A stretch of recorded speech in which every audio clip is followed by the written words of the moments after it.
Ayah saya almarhum adalah pensiunan Angkatan Udara. Dan pensiunan Angkatan Udara pangkatnya pun nggak tinggi, hanya kapten. Jadi bisa dibayangkan, saya lahir di Mospati, di Madiun, asli Malang. Rumah kami yang termewah itu adalah gorden. Karena kami tidak punya perabotan, jadi gordennya dimahalin supaya dilihat orang bagus. Di dalamnya kursi pun nggak punya gitu ya. Nah, masa-masa lagi disebut susah, sebenarnya kalau dirasakan ya nggak juga gitu ya. Karena hampir tiap hari ketawa juga tuh gitu ya. Makan apa adanya juga kita seru-seru aja. Jadi sebenarnya kata susah itu sebenarnya nggak ada gitu ya. Dan jalan seperti biasa. Tapi ada moral lesson atau pelajaran yang saya dapat dari almarhum ayah saya adalah terpaksa nyambi kan. Jadi selesai kerja jam 2 itu nyambi pakai truk tentara itu ke Cepu nganter tembakau.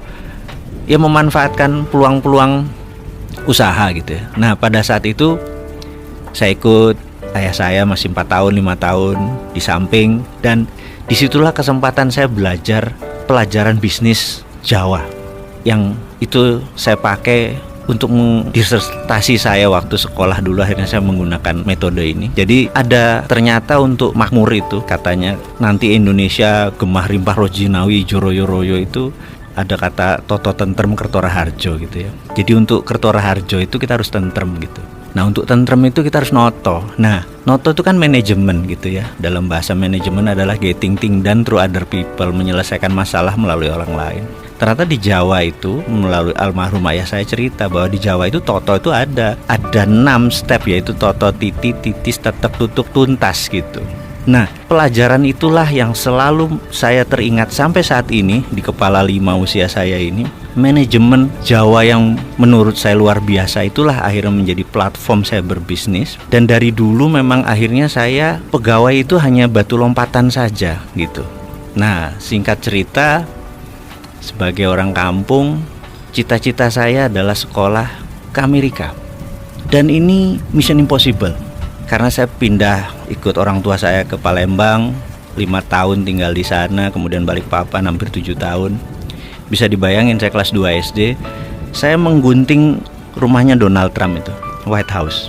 Dan selalu saya bilang sama diri saya mau sekolah di sini. Suatu hari kalau zaman dulu kan kita main kelereng tuh, ngambil kelereng dari kantong, kelerengnya jatuh, gambar itu juga jatuh. Teman-teman lihat di Palembang, ngomong begini, apa nih? Aku bilang, aku nak sekolah di sana. Mak mano? Wong dusun gitu. Nggak mungkin. Saya bilang, enggak.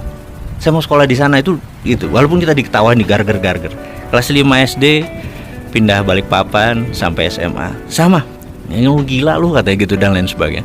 Kelas 2 pindah Jakarta. Setiap hari dari Blok M ke Halim itu selalu lewat Dekdikbud. Suatu hari ada pajangan besar sekolah ke luar negeri.